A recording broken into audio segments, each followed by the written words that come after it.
Namo tassa bhagavato arahato samma sambuddhassa. Namo tassa bhagavato arahato samma sambuddhassa. Namo tassa bhagavato arahato samma sambuddhassa. So I was asked to give the reflection today by the community, and I asked leave of everyone to say a few words. I feel very grateful to be able to visit Sravasti. It's been a while. I ordained in the Theravada Ajahn Chah lineage in Thailand, but about 5 or 6 years ago. But before ordaining, I was here and came initially in contact with Buddhism largely through Sravasti and this refugee community. And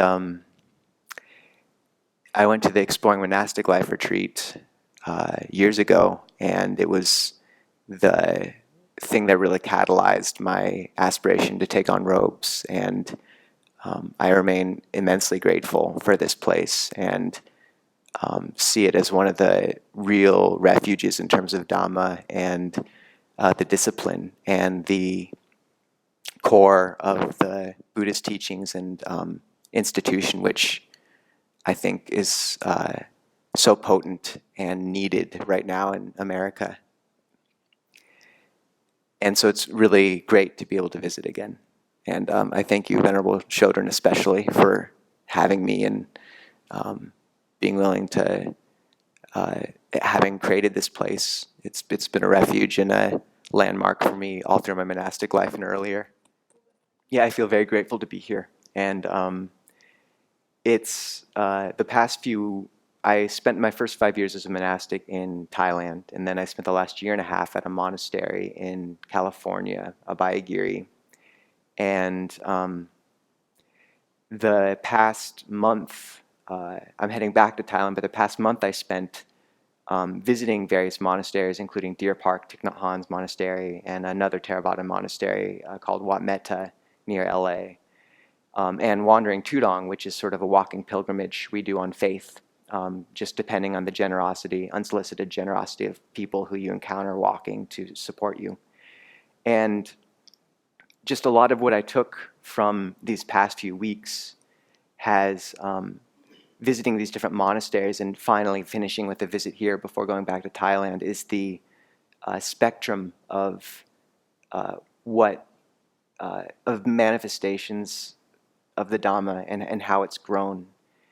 And I really see the Buddha's wisdom in creating a concise, clear, potent teaching that you get in the suttas and the form and the vinaya and the institution, and his insight and wisdom in creating a form that would last for millennia. I believe the Buddhist monastic institution is humanity's oldest continuous institution, except maybe for the Jains. They beat us by a few years, and there's still some Jain monastics around. But what I see as really a good analogy for what he did was create a seed.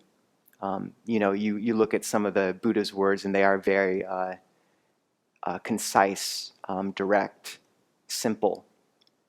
But I think he trusted that when you plant that seed, that you needed something that compact to last that amount of time, and in the Sangha and the teachings themselves.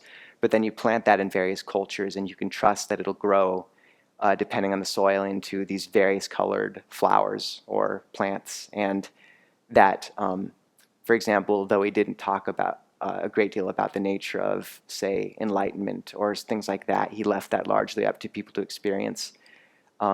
I think he trusted that when you plant that seed in a culture and let it grow, that suddenly those articulations will flower inevitably, naturally. And that was one of my takeaways from these last few months, was visiting these different traditions and seeing how that seed planted in Thailand has flowered into this monastic Sangha, and then how Thich Nhat Hanh's articulation of the path at Deer Park and Plum Village has given rise to this really beautiful community. And then getting a chance to come back to Sravasti after so long and see again, perhaps the most colorful of all the flowers, which is Tibetan. And so it's a really, and it's very heartening because people can get caught up in the slight differences in colors and forms of those plants. And you see that in every, institution, is the sort of rival soccer team thing. And it's always there somewhere at some level. But I think as, people who dedicate themselves completely to the path and grow closer, you begin to realize that those distinctions really aren't terribly important, and that the more you encounter your fellow practitioners, you see that it is really all coming from that same stem and that same seed, and is an articulation of something that we all share. And and that it's really a pleasure to come and meet my sisters and brothers again, and just to really feel that. So visiting all the different monasteries, there is that sense, and coming back here, once again, I have that. And I've always felt at home here, and I'm so grateful.